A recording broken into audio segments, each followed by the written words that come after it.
Hola. Hola, buenos días, Adriana. Sí. Rodrigo Codesale, no se sabe nada. Hola, Rodrigo, ¿cómo estás? Bien, ¿y tú? Bien, todo bien, impecable. Me alegro. Te dejo con el operador para... Dale. Gracias, Rodrigo. ¿Es Hasta luego. así? Chau, chau. Chao, chao.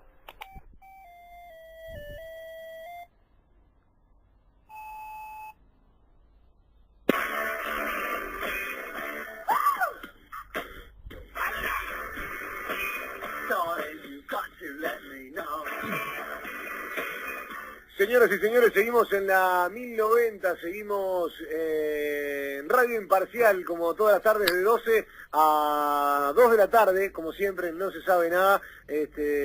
Bueno, tocábamos diferentes temas, hoy el tema central, considero que es un tema por lo menos delicado, y sí para tocarlo, más allá de que podamos leer algún informe y podamos realizar algo nosotros, siempre es bueno la palabra de gente especializada en todos estos temas.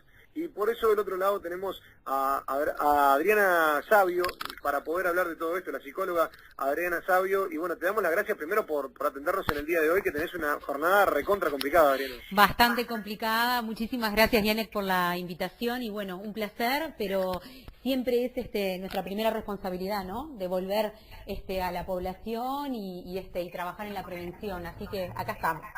Sí, yo hablando con Adriana y hablando de esto hace mucho tiempo, hablábamos de un montón de temas que vos estás especializada en varios temas.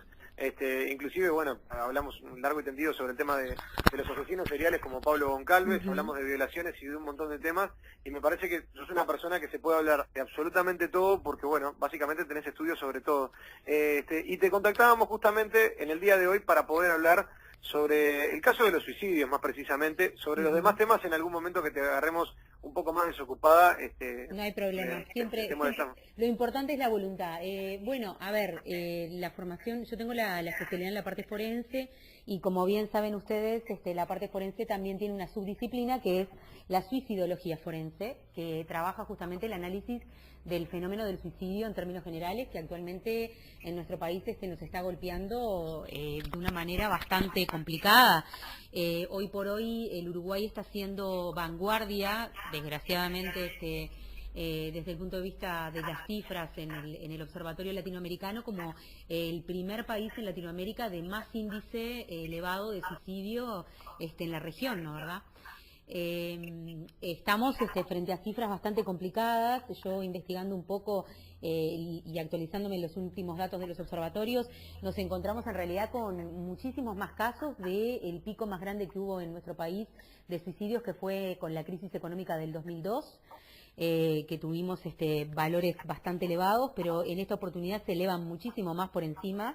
Y hay un fenómeno, estudiándolo más desde la mirada forense, desde la perspectiva forense clínica, que llama mucho la atención, que también es la suma de las poblaciones. O sea, en un principio nos encontrábamos con poblaciones muy avejentadas o un poco más avejentadas, que tenían esta situación desgraciada de pensar en quitarse sus vidas a partir de los 61 años, y actualmente ya nos estamos encontrando con valores que aumentan los porcentajes que tienen que ver con personas jóvenes e inclusive adolescentes en adelante hasta personas de 40 años. O sea, Sí, a mí me pasó que yo ayer cuando me contactaba contigo me sorprendía del grado alto, o por lo menos de que había chiquilines entre 6 y 8 años que también se suicidaban, y ahí dije, pucha, ¿qué pasará por la cabeza de todas estas personas?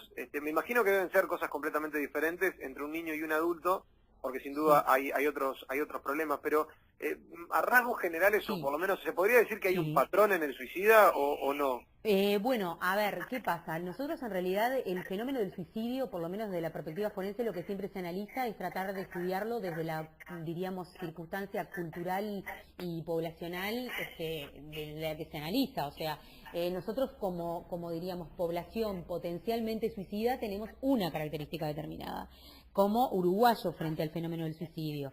El uruguayo tiene una predisposición muy marcada a todo el elemento de el aspecto depresivo, que es algo que a mí actualmente me preocupa muchísimo, porque estas poblaciones potenciales suicidas, esperemos que cada vez sean menos, en realidad no tienen que ver con las poblaciones diagnosticadas con depresiones ya diagnosticadas, sino que son todas las personas que en realidad todavía no se han diagnosticado, que tienen estos elementos presentes de cierta predisposición a tener pensamientos negativos, a tener falta de esperanza, a desesperanzarse frente a la vida, a no tener ganas de seguir viviendo, a no tener ganas de seguir luchando. Y esta es principalmente a mí la población que más me preocupa. Es la población en realidad que queda como, diríamos, suelta, totalmente sin control desde el punto de vista sanitario, y que en realidad iba en nosotros como población civil, si tenemos un familiar con esas características o a nosotros mismos nos puede pasar, poder identificarlo y empezar a ver cómo podemos intervenir desde lo temprano, no cuando el paciente ya está avanzado en un cuadro depresivo que interpreta que la única manera de solucionar su vida, su realidad, es, diríamos, quitándose la existencia, ¿no, verdad? Que son los casos en realidad que nos están golpeando. Hay algo que a mí me llama mucho la atención, que tiene que ver con un fenómeno que lo ves, por ejemplo, en otras poblaciones también, y se ve muy presente en las poblaciones de gurises adolescentes, que está más propio por su etapa evolutiva y demás, que es el síndrome de la oveja perdida.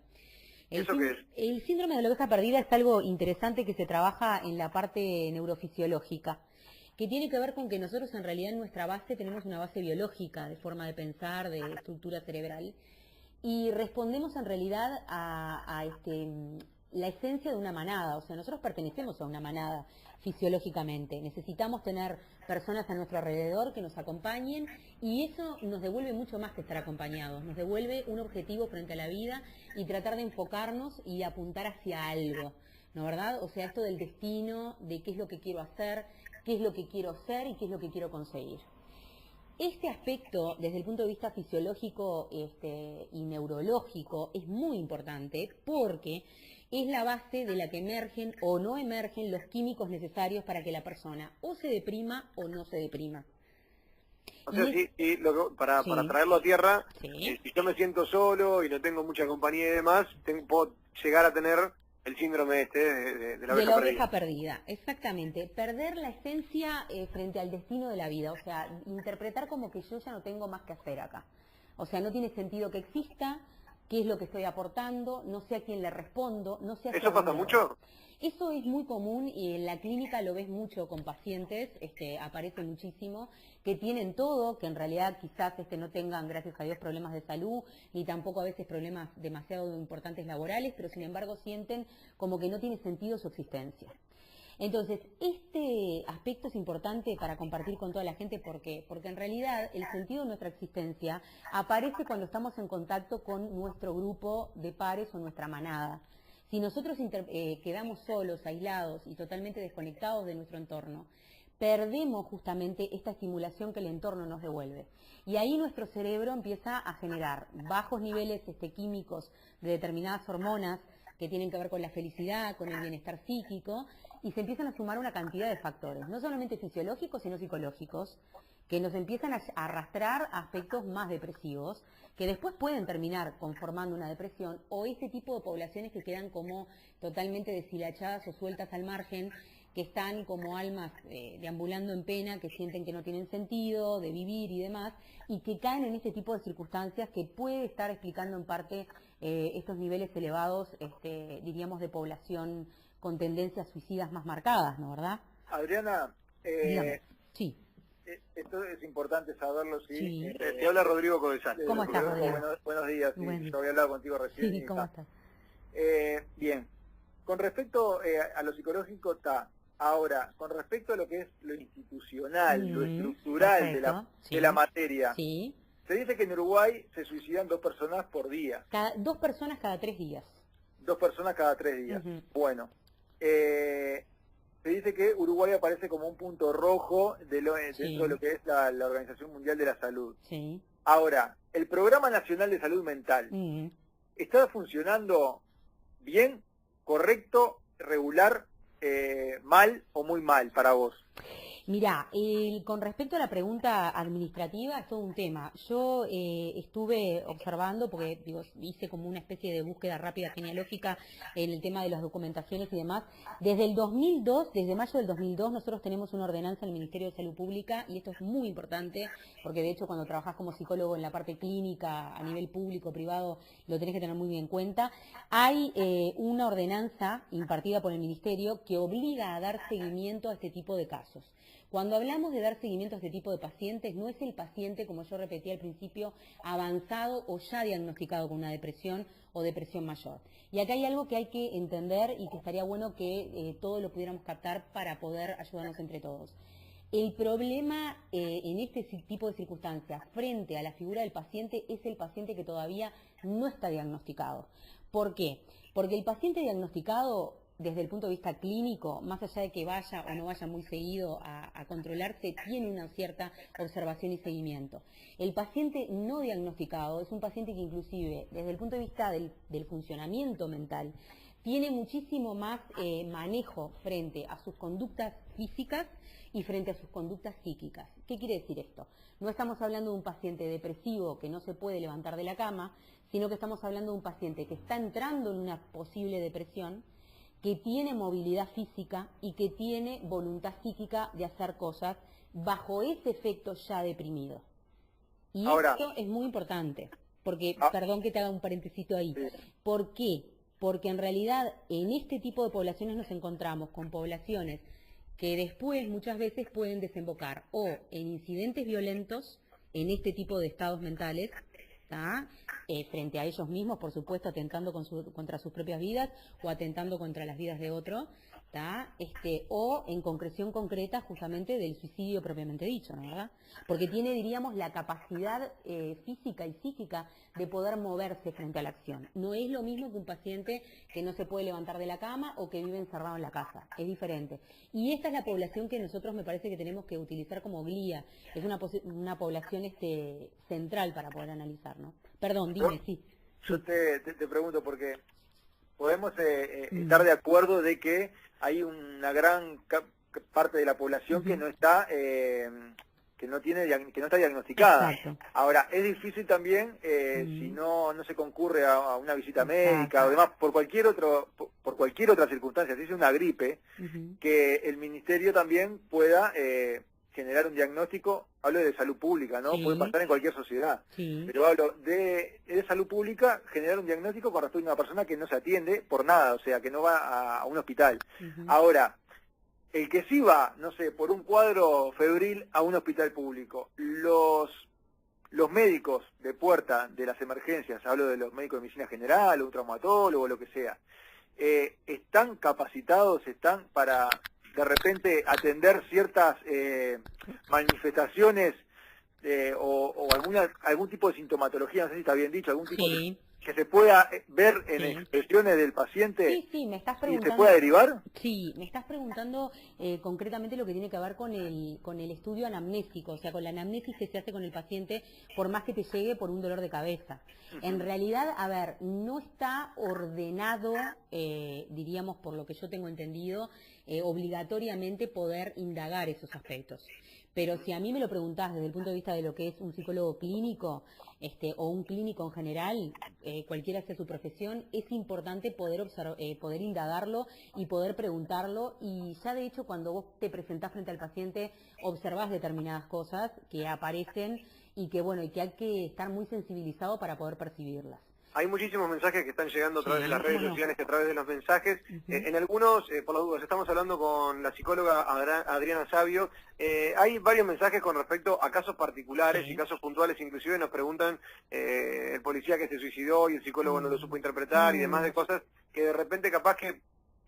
no sé si corresponde preguntártelo porque en realidad creo que es un caso particular y ahí creo que hay que ver un montón de factores. No, está bien, está correcto.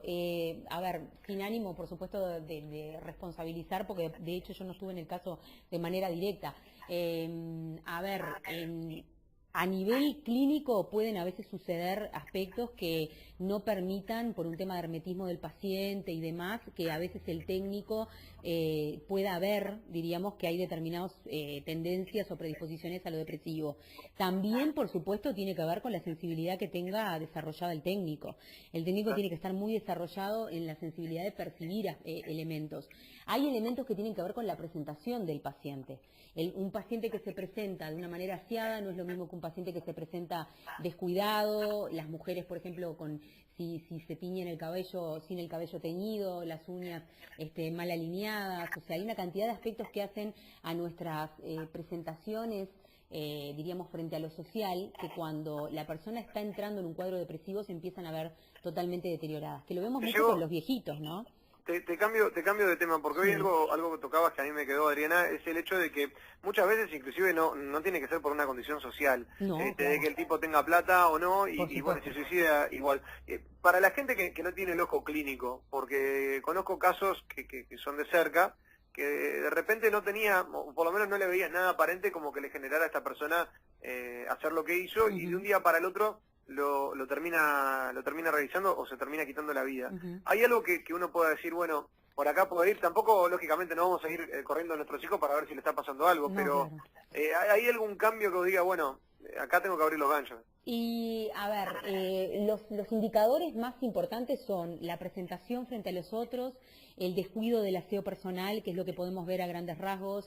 Después lo que puede empezar a aparecer es el desinterés frente al contacto con lo social del entorno, el aislamiento, el empezar a sentirse perdido, querer quedarse encerrado en la casa y no salir. El cortar, diríamos, los vínculos, pero de todo tipo social. O sea, en vez de ir, por ejemplo, al almacén a hacer compras, pedir que me traigan las compras si puedo a mi casa y no moverme. Empezar a cortar el funcionamiento de la actividad física, que tiene que ver de vuelta, y perdonen que vuelva a insistir con esto, pero es interesante porque va a quedar en la cabeza de la gente, del síndrome de la oveja perdida. En realidad, ¿qué pasa? La oveja, cuando queda perdida de su manada, se queda quieta porque interpreta que quieta no va a ser potencialmente atacable. El enemigo no la va a atacar si está quieta.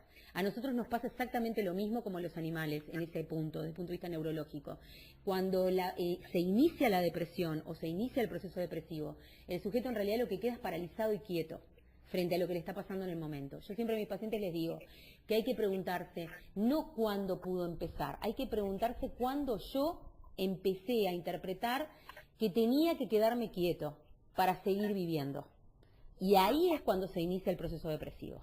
Con respecto a los niños que te comentaba, ¿qué tiene que ver algo de violencia doméstica, además, el entorno? ¿Qué puede generar esto? Por lo menos en los casos que ha salido, o que por lo menos en algunos casos nos hemos enterado. La violencia doméstica, como decís, como causante o como factor que puede ayudar a las situaciones de depresión. Claro, un factor externo. Sí, no, ojo, te lo pregunto porque a mí me rompió la cabeza escuchar que había chiquilines de 6, 7, 8 años que se suicidaban o se querían quitar la vida. Lógicamente tiene que haber un montón de condicionantes, pero... Interpretación de la muerte, ¿no? O sea, esto como de que no tiene sentido de que exista. Hay un tema también muy directamente relacionado con el tema de la autovalorización, o mejor dicho, de la desvalorización. La persona interpreta que no sirve. Si yo interpreto que no pertenezco a ningún grupo, no pertenezco más a ningún clan, yo en realidad estoy sintiendo que no sirvo para nada, que mi existencia no hace una diferencia. Que exista o que no exista no hace diferencia. Y esto vale clínicamente para todas las edades. O sea, aparece muchísimo y muchas veces la respuesta que puede después generar como consecuencia es o el aislamiento total de la persona con el inicio de un proceso depresivo que después lo conduzca lamentablemente a determinadas decisiones como por ejemplo suicidarse, o también como en segunda posición el hecho de que la persona tenga una respuesta violenta o de agresión. El paciente depresivo cuando empieza ya a avanzar un poco más en el proceso del cuadro puede desarrollar también mucha violencia contenida. Y puede ser un paciente con muchísimas tendencias a las explosiones. Todos los casos que estuvimos viendo, y la mayoría de casos que estuvimos viendo con varones violentos que tuvieron término con sus parejas muy complicados, con el tema de los feminicidios y demás, en la mayoría de los casos nos encontramos con varones depresivos. varones depresivos no atendidos a tiempo, que en realidad después, por un elemento clínico, terminan eclosionando, terminan reventando frente a una situación que no saben cómo expresar. En el caso del género masculino es muy interesante ver el fenómeno del suicidio, porque de hecho ustedes como género masculino están más complicados en el tema del suicidio, son más hombres los que se quitan la vida que mujeres las que lo hacen, inclusive eso, bueno, a nivel internacional, a nivel del mundo también es un poco así, pero en el Uruguay aparecen más varones, diríamos, fallecidos por suicidio que mujeres, y esto también tiene una correlación social y cultural, ¿no, verdad? Porque el varón, diríamos, como género, está muy castigado desde el punto de vista social. El varón no puede llorar, el varón no puede expresar, el varón no puede decir qué es lo que siente, porque tiene que... A ver, Adriana, que te estamos perdiendo ahí. Sí. Te estamos perdiendo ahí. Hola, ¿ahora me escuchan? Ahora sí. El varón tiene mucha responsabilidad y están muy castigados los varones desde el punto de vista del género a nivel social.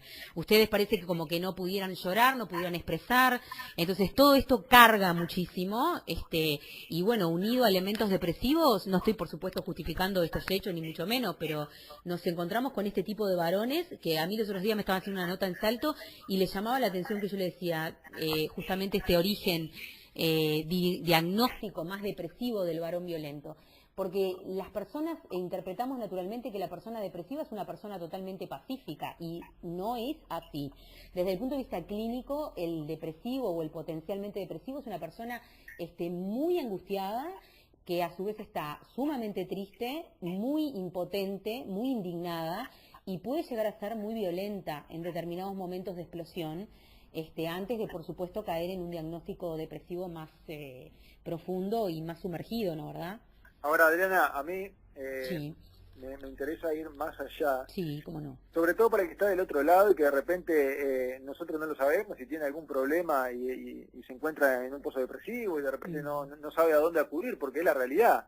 Nosotros tenemos, Uruguay tiene un programa nacional de salud mental que fue elaborado en 2011, ¿verdad? Sí, señor. Sí, señor. Ahora, yo me pregunto, la persona que no tiene los recursos como para pagar un psicólogo particular y poder ir a una consulta y poder atenderse con respecto a esa sintomatología que tiene y demás, el Programa Nacional de Salud Mental, el Ministerio de Salud Pública, ¿tiene algún lugar a donde uno pueda recurrir que no tenga que, de repente, no tengo cómo pagar un psicólogo y diga, bueno, está, Salud Pública me aporta por el Programa Nacional de Salud Mental la posibilidad de recurrir a tal lugar? No hay según lo que yo tengo entendido, no hay un programa único, específico para eso.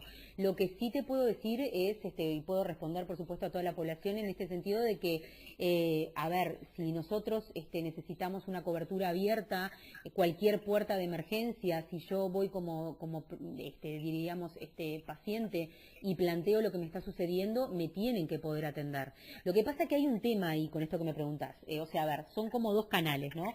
Hay un canal que tiene que ver con cómo nos organizamos nosotros desde el punto de vista de biogestión y administración médica, y hay otro canal que tiene que ver también con qué nos pasa a nosotros como población cuando vamos a consultar. El paciente uruguayo es un paciente muy cerrado en ese sentido. A nosotros los uruguayos nos cuesta ir a un médico o una puerta de emergencia a decir, me estoy sintiendo mal, tengo ganas de morir, no tengo ganas de seguir viviendo. Por supuesto que es un fenómeno, el suicidio es un fenómeno tabú y a muchísimas, diríamos, personas nos puede tocar directamente y nos cuesta muchísimo como seres humanos que somos decirlo. Pero somos muy herméticos en ese sentido. Hay poblaciones que son mucho más abiertas y pueden expresarle a un médico o a un técnico lo que les está pasando. El uruguayo tiene mucha vergüenza muchas veces de consultar por estas causales o interpreta que es una pavada y que ya se le va a pasar.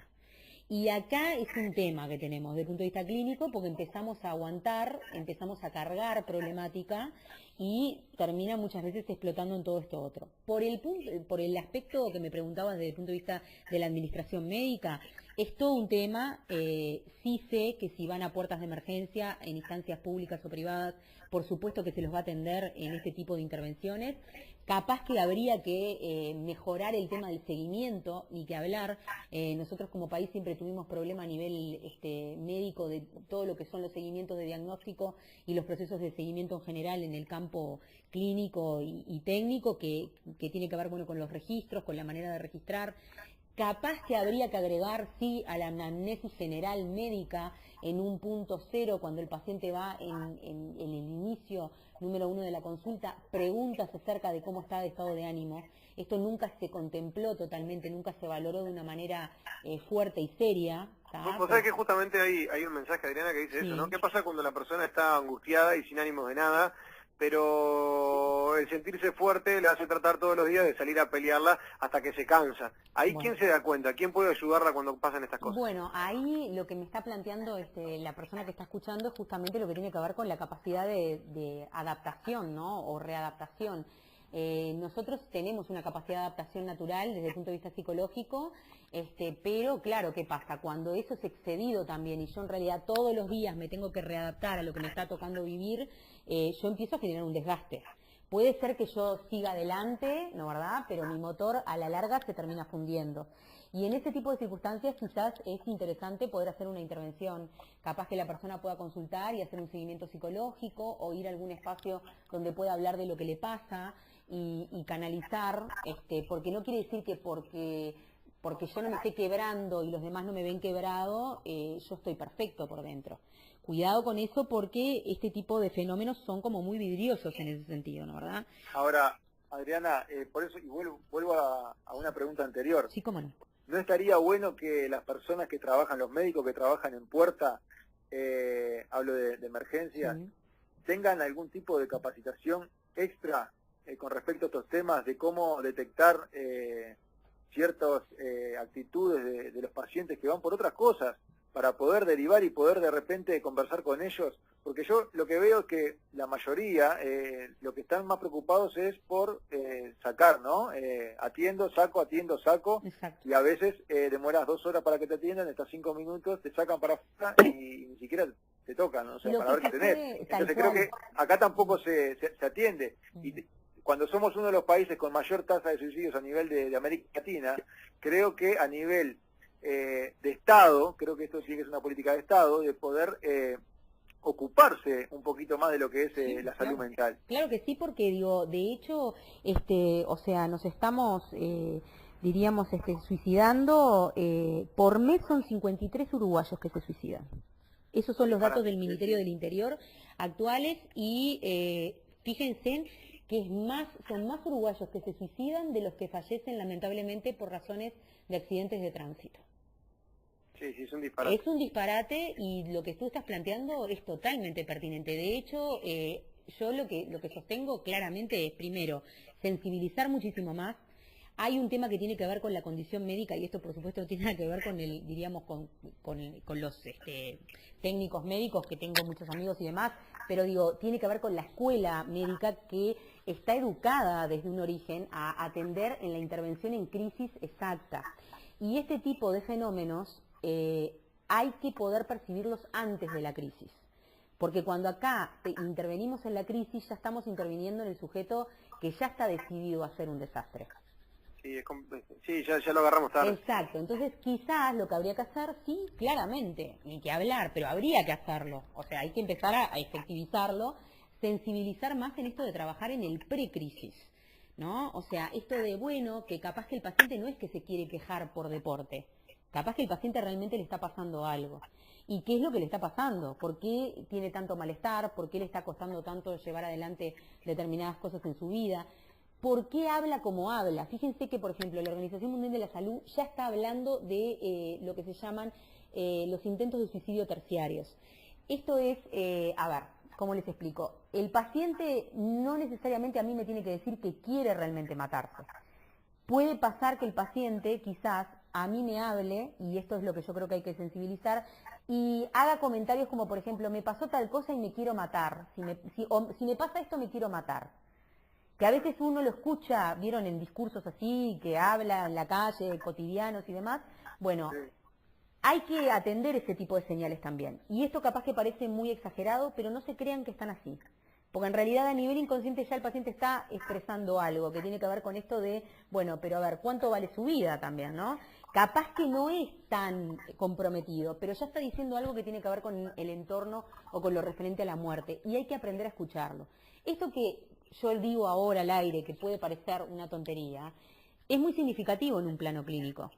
y hay que poder escucharlo, ¿no verdad? Y hay que también poder captar qué valor el paciente le da a su vida, porque en realidad es una vida, o sea, más allá de que yo al paciente lo atienda en la clínica, como quizás pueda pasar con muchas atenciones médicas que dicen, bueno, y yo no lo veo más hasta que vuelva, pero bueno, pero a ver, es una vida, es una existencia, se están autoeliminando 53 uruguayos por mes y realmente son cifras que están hablando de un malestar, que también están hablando de un malestar social que nos compete a todos, ¿no? O sea, bueno, acá nos llega un mensaje ahora de una oyente, sí. Verónica, que dice, con respecto a lo que decíamos hace un rato, las puertas de emergencia no dan bolilla, por decirlo de alguna manera. Si decís que vas angustiado o deprimido, te dicen que vayas a un psiquiatra y se lavan las manos. Claro, el tema es que también después, como plantea Verónica, hay mucha resistencia a veces para poder ir a un técnico psiquiatra, ¿no verdad? Porque, a ver, nosotros los seres humanos naturalmente no nos gusta atendernos, esa es una realidad y es una realidad que juega en contra en este tipo de fenómenos. En esos tipos de casos también, a ver, hay algo que hay que aclarar que me parece interesante, el planteamiento de Verónica para poder aclararlo. No nos quedemos solamente con lo que muchas veces nosotros desde la parte técnica